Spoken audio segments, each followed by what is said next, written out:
Assalamualaikum warahmatullahi wabarakatuh. Selamat malam. Perkenalkan, nama saya Rera Haifina dari Teknologi Pangan 2019. Saat ini saya akan menjelaskan tentang teknologi DNA rekombinan. Teknologi DNA rekombinan. Apa sih? Teknologi DNA rekombinan merupakan kumpulan teknik atau metode yang digunakan untuk mengkombinasikan gen-gen di dalam tabung reaksi.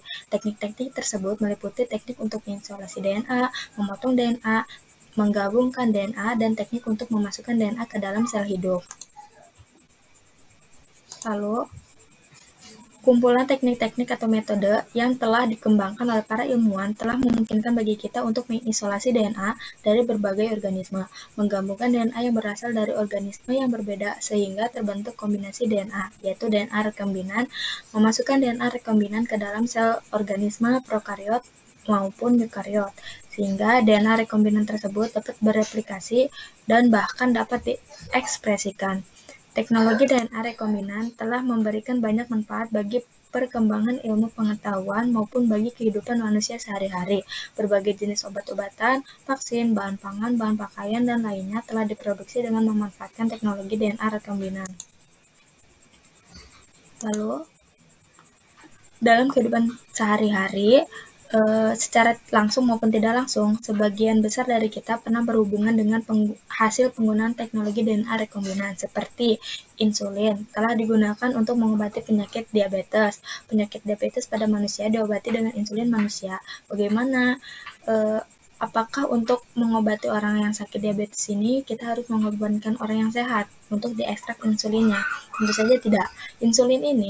Insulin manusia telah berhasil diproduksi secara massal dengan menggunakan bakteri. Kemampuan bakteri untuk memproduksi insulin manusia ini adalah karena manusia telah berhasil memasukkan dan mengintegrasikan gen yang menyandikan insulin manusia ke dalam genom bakteri. Contoh lainnya yaitu kapas transgenik. Kapas transgenik pernah ramai dibicarakan di media massa pada awal abad 21. Salah satu kapas transgenik yaitu kapas BT. Tanaman kapas BT telah mengandung gen penyandi toksin yang berasal dari bakteri Bacillus thuringiensis atau BT. Toksin tersebut dapat membunuh hama kapas sehingga kapas BT tersebut tahan terhadap serangan hama tanaman. Kapas ini tahan terhadap serangan hama, yaitu ulat, karena tanaman ini menghasilkan toksin yang dapat membunuh hamanya. Toksin tersebut disandikan oleh gen yang berasal dari bakteri Bacillus thuringiensis.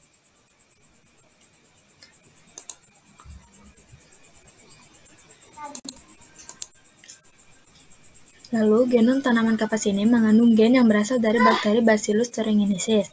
Oleh karena itu, tanaman kapas ini seringkali disebut sebagai kapas BT atau Bacillus thuringiensis. Kapas BT merupakan salah satu contoh organisme transgenik. Organisme transgenik adalah organisme yang mengandung gen yang berasal dari jenis organisme lainnya. Oleh karena tanaman kapas ini mengandung gen yang asalnya dari organisme lainnya, maka kapas ini secara umum disebut tanaman kapas transgenik. Bakteri penghasil insulin dan tanaman kapas BT tersebut merupakan sebagian dari hasil rekayasa yang dilakukan manusia terhadap makhluk hidup dengan menggunakan teknologi DNA rekombinan. Teknologi DNA rekombinan berdasarkan pada mekanisme yang terdapat pada bakteri. Hasil percobaan Lederbeck dan Tatum pada tahun 1946 menunjukkan bahwa bakteri mempunyai mekanisme seksual.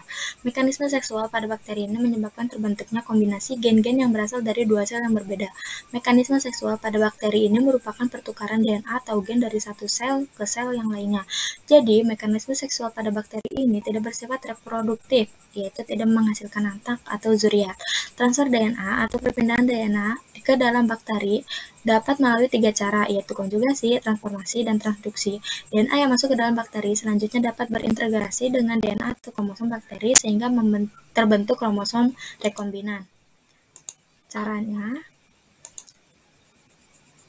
konjugasi merupakan perpindahan DNA dari satu sel ke dalam sel bakteri lainnya, yaitu resipien, melalui kontak fisik antara kedua sel. Sel donor atau sel jantan memasukkan sebagian DNA-nya ke dalam sel resipien. Transfer DNA ini melalui piliseks yang dimiliki oleh sel jantan. Sel betina tidak memiliki piliseks DNA dari sel jantan berpindah ke dalam sel betina secara replikatif.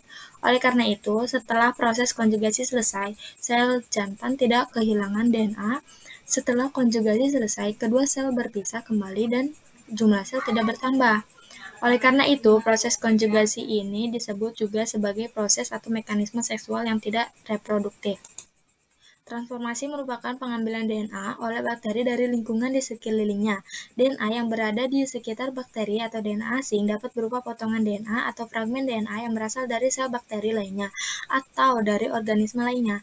Masuknya DNA dari lingkungan ke dalam sel bakteri ini dapat terjadi secara alami. Fenomena transformasi ini telah diamati oleh Griff pada tahun 1928 dan kelompok Caperi pada tahun 1944. Griffith telah menemukan bahwa strain bakteri yang tidak virulen atau strain yang penampilan koloninya kasar dapat berubah sifatnya menjadi strain yang virulen atau penampilan koloninya halus.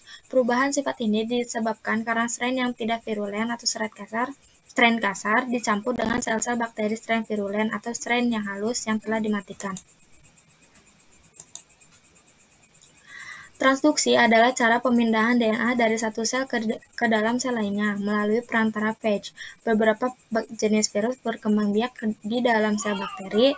Virus-virus yang inangnya adalah bakteri seringkali disebut bakteriophage atau phage. Pada waktu phage menginfeksi bakteri, phage memasukkan DNA-nya ke dalam bakteri. DNA phage ini kemudian bereplikasi di dalam sel bakteri atau berintegrasi dengan kromosom bakteri. Ingat, siklus hidup phage yaitu siklus litik dan siklus lisogenik. Pada waktu DNA phage dikemas di dalam pembungkusnya untuk membentuk partikel phage baru. DNA phage tersebut dapat membawa sebagian dari DNA bakteri yang telah menjadi inangnya. Selanjutnya, bila phage menginfeksi bakteri lainnya, maka phage akan memasukkan DNA yang mengandung sebagian dari DNA bakteri inangnya yang sebelumnya.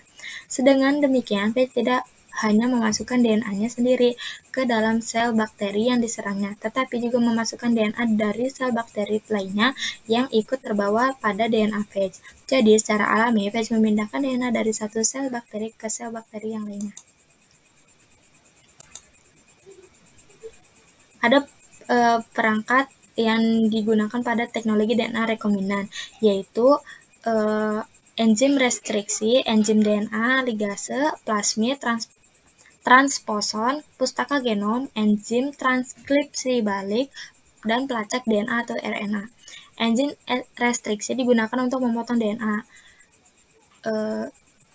Pada tahun 1960, Warner Erber dan Hamilton Smith menemukan enzim dari mikroba yang dapat memotong DNA utas ganda. Enzim tersebut sekarang dikenal dengan nama enzim restriksi atau endonuklease restriksi. Enzim tersebut mengenal dan memotong DNA pada sekuens spesifik yang panjangnya 4 sampai dengan 6 pasang basa. Enzim tersebut sekarang dikenal dengan nama enzim restriksi atau enzim endonuklease restriksi. Lalu selanjutnya ada enzim DNA ligase, digunakan untuk menyambung DNA. Pada tahun 1972, Paul Berg, David Jackson, dan Robert Simon melaporkan bahwa mereka berhasil membuat molekul DNA rekombinan. Lalu selanjutnya ada plasmid. Plasmid digunakan sebagai vektor untuk mengklonkan gen atau mengklonkan fragmen DNA atau mengubah sifat bakteri. Pada umumnya bakteri mempunyai satu kromosom. Kromosom bakteri berupa DNA sirkular atau DNA yang berbentuk lingkaran. Lalu ada transposon yang digunakan sebagai alat untuk melakukan mutagenesis dan untuk menyisipkan penanda. Lalu ada pustaka genom digunakan untuk menyimpan gen dan fragmen DNA yang telah diklonkan. Lalu ada enzim transkripsi balik digunakan untuk membuat DNA yang berdasarkan RNA. Lalu yang terakhir ada pelacak DNA atau RNA digunakan untuk mendeteksi gen atau fragmen DNA yang diinginkan atau untuk mendeteksi klon yang benar. Terima kasih. Kurang lebihnya saya mohon maaf. Wabillahi taufiq walhidayah. Wassalamualaikum warahmatullahi wabarakatuh.